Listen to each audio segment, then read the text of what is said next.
अक्सर लोग आपको गिल्ट देने की कोशिश करते हैं बार बार स्पिरिचुअल वर्क के नाम पर। कभी कहते हैं ये तो स्पिरिचुअल वर्क है, इस काम के कोई पैसे थोड़ी होते हैं। कभी कहते हैं अगर तुम पैसे लेते हो, इतने पैसे लेते हो तो इसका मतलब तुम स्पिरिचुअल नहीं हो। कभी कहते हैं तुम्हें तो ड्यूटी बनती है सर्विस देना। कभी कहते हैं तुम्हें हमसे नहीं भगवान से मांगना चाहिए, तुम्हें तो भगवान देगा पैसे। कभी कहते हैं ये तो दान धर्म का पुण्य का काम होता है। तो कभी कहते हैं स्पिरिचुअल एजुकेशन तो फ्री होनी चाहिए। इस तरह की बातें कहकर लोग आपको गिल्ट देते हैं। कभी ये लोग आपको एग्जांपल्स दिखाते हैं भिक्षा पद्धति का, बुद्धा हमेशा भिक्षा मांगते थे, और भी पता नहीं किस किस के एग्जांपल आपको लाला कर देते हैं। अगर ये कहते हैं बुद्धा भिक्षा मांगते थे तो इसका तो मतलब है कि जाना ही नहीं है इन्होंने how universe work, what God is. क्या आपने किसी भी गॉड को यूं गरीबी में पैदा होते देखा है? नहीं। ज्यादातर सब राजकुमार राजकुमारियां बनकर पैदा होते हैं, एबंडेंस में जीते हैं। हाँ, अपनी एबंडेंस का सही इस्तेमाल करते हैं, that is a different story. That means आपको ट्रैप किया जा रहा है। जब ये आपसे कहते हैं स्पिरिचुअल एजुकेशन तो फ्री होनी चाहिए थी, तो उन्हें बताइए स्पिरिचुअल एजुकेशन कभी भी फ्री नहीं थी। पुरानी अगर हम अपने सिस्टम में भी जाते हैं, द्रोणाचार्य के समय में और गुरुओं के समय में, तो एक सिस्टम होता था। पहला, स्टूडेंट एक डिसिप्लिन में रहेगा। ऐसा नहीं है कि स्टूडेंट को तो लग्जरीज में कंफर्ट्स में रहेगा और टीचर के ऊपर पाबंदियां लगाएगा। स्टूडेंट टीचर की सेवा करता था गुरुकुल में रह करके, सारे काम करता था, साधारण जीवन जीता था, गुरु की हर बात को मानता था, और इतने पर भी एक कमिटमेंट होता था कि तुम्हारी एजुकेशन पूरी होने पर तुम्हें गुरु दक्षिणा देनी होगी, और वो गुरु दक्षिणा गुरु डिसाइड करेगा, स्टूडेंट नहीं। जब स्टूडेंट इतनी बात पर एग्री होता था तभी उसको वो एजुकेशन दी जाती थी। तो कहाँ थी फ्री? क्या सच में फ्री थी?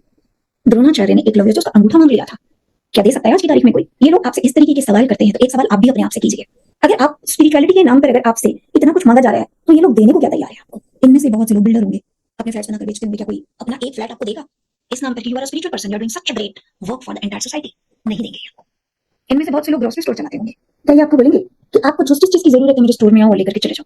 कोई कार सेल करता होगा, क्या वो बोलेगा आप तो इतना अच्छा काम करते हो समाज के लिए, आप एक गाड़ी मेरी तरफ से ले लो, मेरे पास तो बहुत है? कोई नहीं बोलेगा। ये बातें आपको सिर्फ वही लोग बोलते हैं जिन्होंने आपको कुछ नहीं दिया। ये आपसे कहते हैं ये तो तुम्हें भगवान ने दिया है, तो तुम इसके पैसे हमसे क्यों लेते हो? तो भगवान ने अगर आपको दिया है तो आपने कुछ साधना वादना कुछ तो की होगी।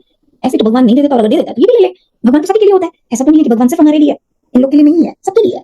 लेकिन अगर हमको ये गिफ्ट मिले हैं तो सर्टेनली कहीं ना कहीं हमने अपने ऊपर बहुत काम किया है, और सिर्फ बहुत काम नहीं किया, हमने दूसरों से ये गिफ्ट एक्वायर करने के लिए उन्हें पैसे भी दिए हैं, और आज भी मेहनत करते हैं, इतने घंटे लगाते हैं आप तक ये चीजें पहुंचाने में। तो फिर इसका एनर्जी एक्सचेंज क्यों नहीं होना चाहिए? और अगर आपको लगता है भगवान ही दे रहा है, तो कौन सी चीज है इस दुनिया में जो इंसान ने पैदा किया है? सब तो भगवान ने दिया है। डायमंड, गोल्ड, इन सब की माइंस किसने बनाई है? भगवान ने बनाई है। इंसान ने तो सिर्फ उसको डिस्कवर किया है, उसके ऊपर मेहनत की है, उसको यूजफुल बनाया है। तो सेम काम तो स्पिरिचुअल लोग भी करते हैं। भगवान तो सबके लिए है, सारी शक्तियां, सारी एनर्जी, ब्रह्मांड सबके लिए है।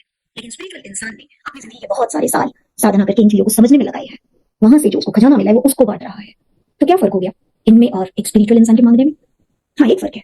स्पिरिचुअल इंसान अपनी नीड के लिए और एक बेहतर जिंदगी का अनुभव करने के लिए बस पैसा मांगता है, ग्रिड के लिए नहीं मांगता। और अगर ग्रिड के लिए मांग रहा है तो वो स्पिरिचुअल है ही नहीं। जबकि ये लोग तो ग्रिड के लिए काम करते हैं।